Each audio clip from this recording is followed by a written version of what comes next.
সকলকে ভালোবাসার শুভেচ্ছা। আশা করছি সবাই ভালো আছেন। সম্মানিত দর্শক শ্রোতা, সবাইকে স্বাগতম জানাচ্ছি আমার আজকের ভিডিওতে। আজকের ভিডিওর বিষয় হচ্ছে স্ট্রবেরি।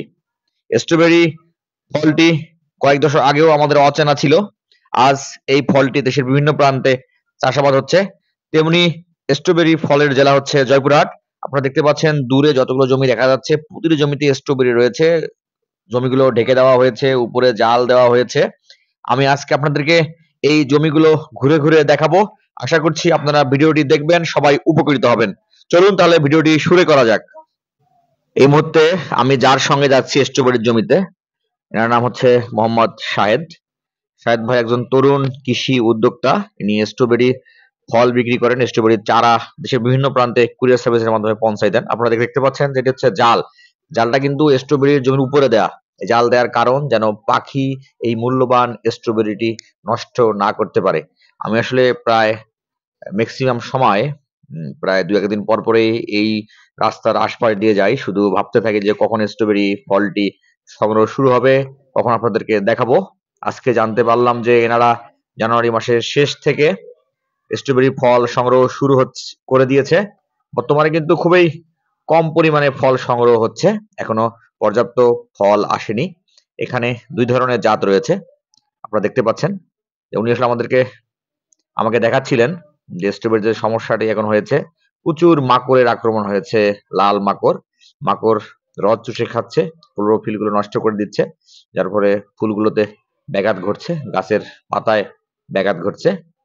আসলে স্ট্রবেরি চাষে প্রধান সমস্যা হচ্ছে একটি মাকড়ের সমস্যা। ওনারা অনেকগুলো মাকড়নাশক ব্যবহার করছেন, তারপরেও সহজে নিস্তার পাচ্ছেন না।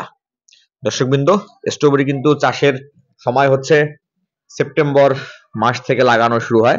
তার অনেক আগ থেকেই এগুলো বীজ যেগুলো করা হয় সেই গাছগুলো থাকে। তারপর এগুলো এপ্রিল মাস পর্যন্ত সংগ্রহ করা যাবে। সবেমাত্র স্ট্রবেরির মৌসুম শুরু হয়েছে, গত মাস থেকে শুরু হয়েছে। গত মাসে কিন্তু দাম খুব ভালো ছিল, প্রায় ১২-১৩শো টাকা কেজিতে বিক্রি করছে। এই স্ট্রবেরি গুলো আসলে ঢাকাতে নিয়ে যাওয়া হয়। এনারা এখানে পাইকার রয়েছে, পাইকারের মাধ্যমে ঢাকাতে নিয়ে যায়। উনি গতকাল বিক্রি করেছেন মাত্র ১৩ কেজি, ৮০০ টাকা কেজি ধরে। এনার প্রায় ২.৫ বিঘা জমি রয়েছে, আর এই জমিতে দুই জাতের স্ট্রবেরি রয়েছে। এই জাতটি হচ্ছে একটি থাই জাত, এগুলো সাইজে অনেক বড়। কিছু কিছু স্ট্রবেরি রয়েছে ৭০ গ্রাম ৭৫ গ্রাম হয়, সচরাচর ৫০ গ্রাম এই স্ট্রবেরিগুলো হয়ে থাকে। এই থাই জাতটি সর্বপ্রথম বাজারে আসে। আপনারা দেখতে পাচ্ছেন যে স্ট্রবেরির জমিগুলো আসলে অত্যন্ত যত্ন নেওয়া হয়। এখানে আসলে সবসময় শ্রমিক বা যিনি এই চাষাবাদের সঙ্গে যুক্ত, ইনি সবসময় এটার সঙ্গে লেগে থাকেন, সবসময় শ্রম দেন। আপনারা দেখতে পাচ্ছেন যে স্ট্রবেরি গুলো পাকা শুরু হয়েছে। আসলে এখন যেহেতু কম, সেজন্য প্রতি ২ দিন পর পর এগুলো সংগ্রহ করা হয়। এরপর যখন বেশি আকারে হবে সে সময় প্রতিদিন সংগ্রহ করা হবে। আপনারা দেখতে পাচ্ছেন যে এই থাই জাতের এই স্ট্রবেরিটি। দর্শক মন্ডলী, আমি সবসময় চেষ্টা করি কৃষির বাস্তব বিষয়গুলো আপনাদের মাঝে তুলে ধরার জন্য। তার ধারাবাহিকতায় আজকে চলে এসেছি স্ট্রবেরির জমিতে।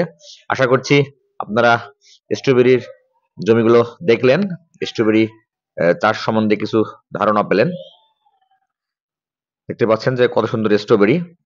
আমি চেষ্টা করব পরবর্তীতে আপনাদেরকে এই স্ট্রবেরি চাষ নিয়ে আরো বিস্তারিত কিছু জানানোর জন্য। সবাই ভালো থাকবেন, সবাইকে ভালোবাসা জানিয়ে আজকের মতো বিদায় নিচ্ছি। আবারও দেখা হবে। আল্লাহ হাফেজ।